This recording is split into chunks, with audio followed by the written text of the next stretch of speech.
Uncensored, a very interesting turn in the Payment Protection Program. And many of you remember that as PPP loans. So those loans were set up to help out struggling businesses throughout the pandemic. Now, celebrities like Jay-Z, Tom Brady, Khloe Kardashian, and Kanye West have taken a piece of the pie, borrowing millions of dollars. Nearly all of those loans, including the interest, have been forgiven by the federal government, saying you don't have to pay it back. Tonight, we're learning why they're catching that very big break from our expert. Well, as it was rolled out and Secretary Mnuchin admitted the fault and they made some modifications, particularly after the initial round of stimulus for paycheck protection ran out after $349 billion went to places like Shake Shack, places like Ruth's Chris. They're getting $20 million.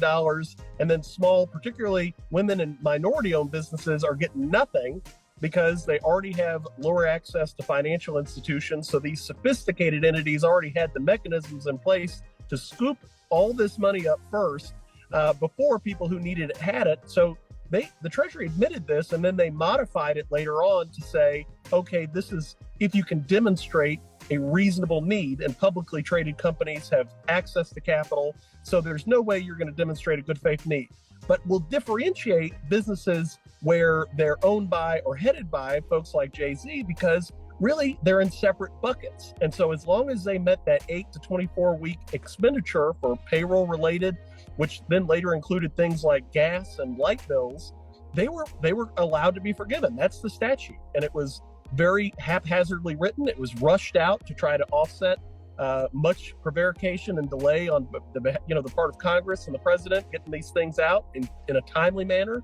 So as soon as they realized, oh wait, we've been dilly-dallying too long, they rolled all this out. But it's not Jay-Z's money. You know, a lot of Jay-Z's net worth is tied into estimated valuations of liquor companies and estimated valuations of clothing companies.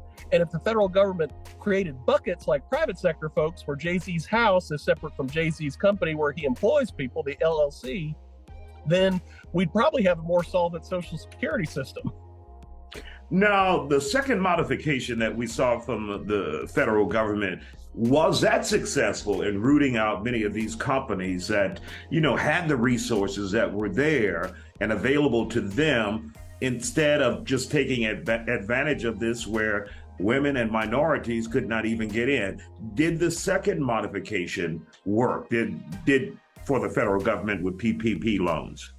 No, because unfortunately, many of the businesses that were then accessing it were using excessive valuations or fraudulence to the point of saying, I've got 500 employees and they've reported zero for the past 10 years, but suddenly they have 500 employees and they need a $10 million loan, and you see them on the TikTok with a Ferrari talking about how successful they are. Well, yeah, you were successful in defrauding Uncle Sam because they didn't have the enforcement authority and tools that we've now seen, even recently, even this week, that $80 billion for the IRS to expand enforcement, hopefully for people earning over $400,000 a year of household income, et cetera, not us low-income folks working in education and media, but hopefully it's going to be emphasized, right? It's going to emphasize a lot of these fraudsters, but they didn't have that mechanism in place. And the IRS was already complaining about being overworked. They and the SBA were saying our technology's out of date. We don't have the right applications, the right software compatibility to coordinate among agencies.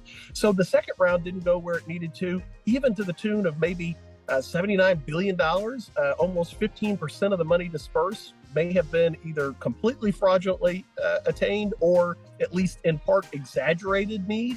Yeah, and we're not saying that these entertainers that we have named defrauded the government in any form or fashion. However, the follow-up question is to have these loans forgiven. Now, that has been standard with the federal government?